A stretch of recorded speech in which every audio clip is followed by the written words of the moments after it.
how the trends are just looking into the long term. I'm going to go through all the details on how this front is going to be an interesting one tomorrow. Not so much on damaging weather or anything like that. It's just going to be interesting on the meteorological side. So I'll point that out for you guys here in just a second. Then we'll get into some of the long-term data that is still coming in. I know it's tough and long-term data, especially in the wintertime, it's always tough. But spring and fall, certainly spring, makes it much more of a challenge because now we're seeing the true battle of the different air masses to the north and then the warm weather trying to feed into the south. And you guys know that that's been the trend as of late as these battles taking place.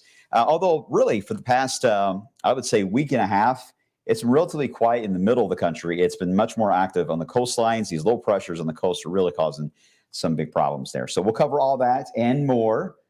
Lauren says, can I make it warmer? You know what? We're going to get warmer weather today, as you'll see in a second. But not exactly a warm day, but at least warmer. We will take that. All right, let's get into the setup for the snowboard. We'll start there, and it's nothing exciting. I still have mainly just flurries we're talking about. For tomorrow afternoon, I think it's possible. I'm not sure if the atmosphere is going to have enough, we call the ice crystals in the right spot to form the snowflake. I'm not sure if we're going to have that or not, but there may be a narrow window where that's possible, so I'll put it in there. This weekend, relatively dry weekend overall. The air mass is going to be dry. There is one little wave Saturday and Sunday that could enhance some snow showers and flurries, but nothing on the board there. So what's the deal?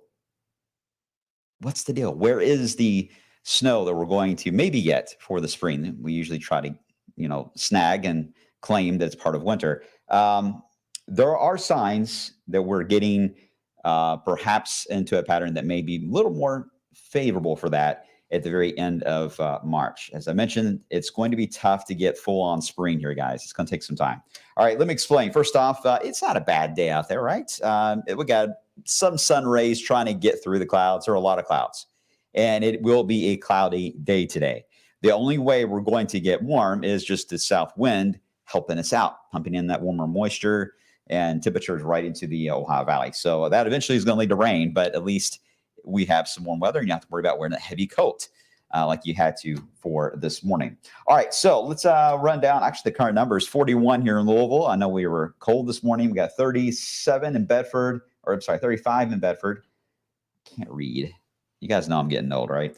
39 into Bardstown and 39 into Columbia. But it will be a nice climb today because the air is still relatively dry for now.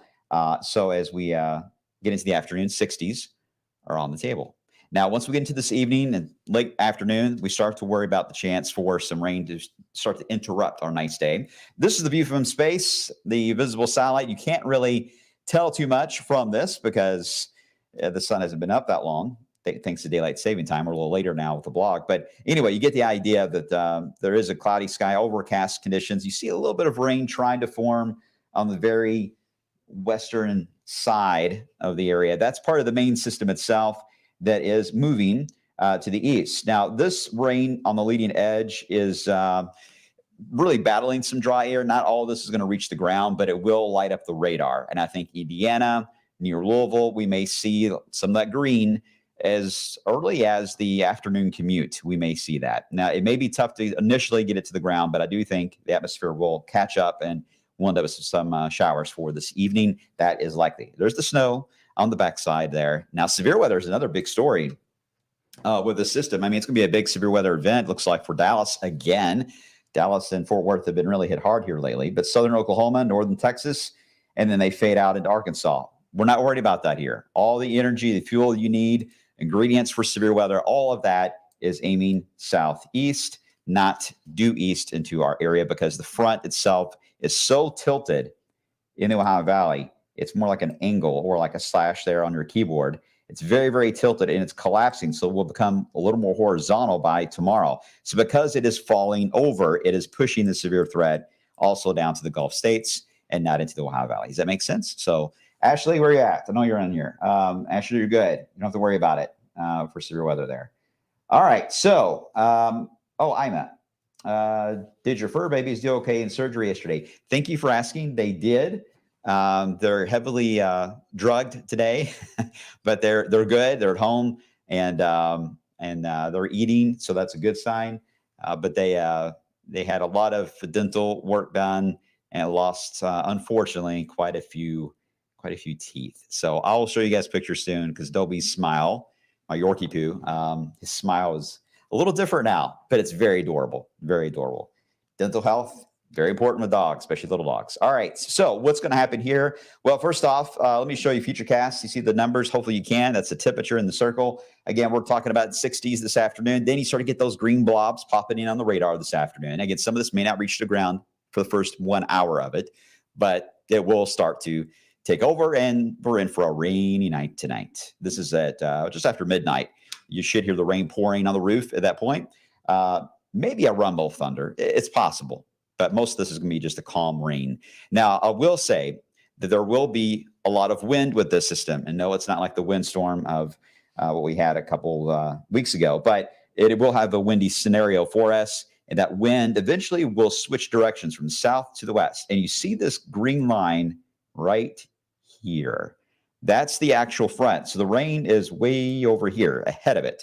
When the actual front moves in, and we're thinking right now, I like that time on the clock, 6:30, I think closer to about 9, somewhere around there, we are going to see a good 15-degree drop in 1 hour potentially. As that front moves in, I'm thinking it's going to be very close to right now. Tomorrow morning at this time, we will start off in the 50s, but there will be a sudden drop with some gusty winds. So take the coat with you tomorrow. Kids, you need to take the coats tomorrow. Take the work coat. If you have a work coat, take it to work. You'll need it because it will be a falling temperature type of day, windy, cold wind chills, and yeah, maybe a snow flurry or two. For the weekend, there's that wave on Saturday we're watching that it will try to enhance maybe some flurries. The air is really, really dry. There's not much to work with here, but maybe a few flurries flying by. But the big story on this is just how cold it will be this weekend. Highs in the 30s, and likely going to see even colder lows at night. So why not a huge concern on the wind? Well, this is another sounding you guys love when I show this because you can barely see it. But basically, it's green is the moisture, red is the temperature. And it should not go to the right like this. See, it bends to the right, roughly about 3,000 to 5,000 above our feet, because this is the ground level where we're standing. Up here's where the airplanes fly. Because there's an inversion right in that area, the wind is very strong right above our head. Very, very strong, over 75, 80 knots. And sometimes these showers can pull that wind down. We've seen that before. You can get a very strong wind gust. But this is our shield, our protector. It's showing up on almost every model. So while it will still be windy, we should have a shield keeping us from getting to the really high winds that could go over 40 miles per hour. So right now we're thinking roughly 25 to maybe 35 looks to be the range. All right, just want to mention that this is a different wind scenario. We have our protector. Let's hope it stays intact as we hit throughout the day. Otherwise, the big story is the cold as we end this weekend. 30s, yeah, it's going to be a cold setup. I drew this map, by the way. Can you tell that John Belsky was my mentor as a kid? I used to always love these maps as a kid.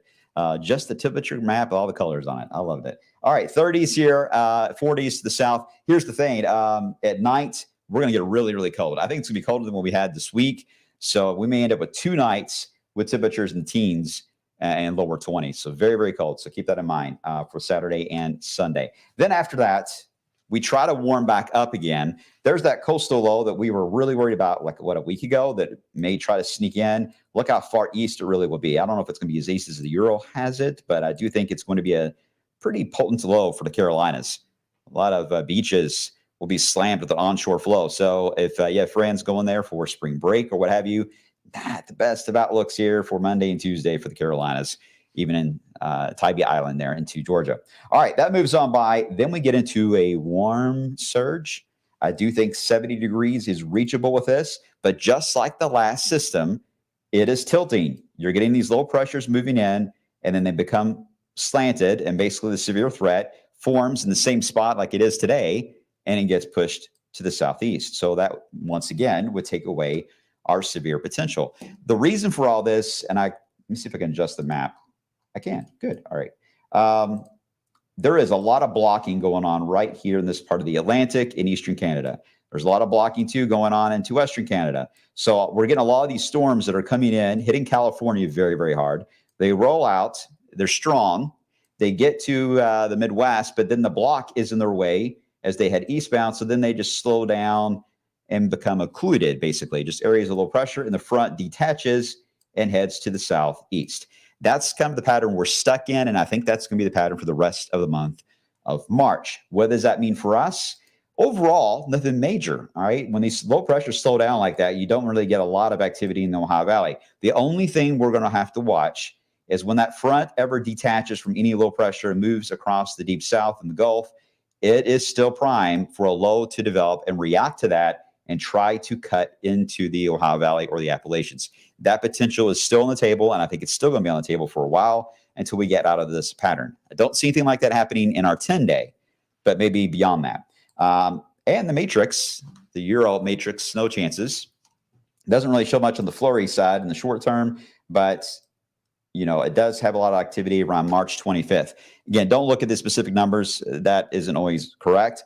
I look at this visually as how many, because these are all the different model ideas on the left, all these lines here. If it starts to fill in more in that time period, then confidence goes up on snow potential.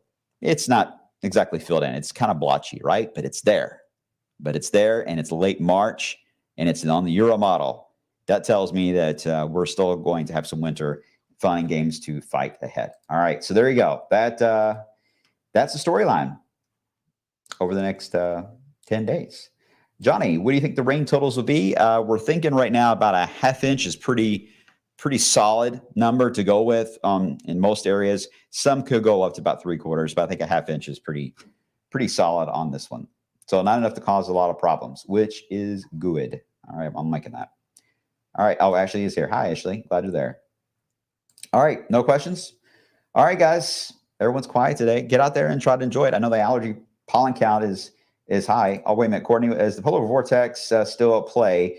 It is still up there. It is part of the block, but the polar vortex is about to get out of its season, if you will. So it's got a limited time. I really think the next 2 weeks, I think will feature some of the, better potential for wintry weather. But after that, I am really concerned about a lot of rain and severe weather kicking in for April. That signal keeps growing. So in April, we got a lot going on. I mean, we're hosting Thunder of Louisville this year. We're taking care of that. We've got the Pegasus Parade. Of course, we got Oaks and Derby that we're preparing for right now. So I don't want to deal with active weather during all that, and neither do you all. So that's something that we're watching carefully in case the pattern does get active. But at least for the next couple of weeks, it's all about wintry weather. I do apologize in advance. I'm sure your energy bills are going to be higher for the month of March compared to what we had in February, because February was warm. All right, I'm going to get ready for the midday show coming up here very, very soon. Appreciate you guys watching as always. Stay tuned for the change there on this front as it moves on to the area. I'll have the latest timing on this coming up at 11 a.m. See you then, guys.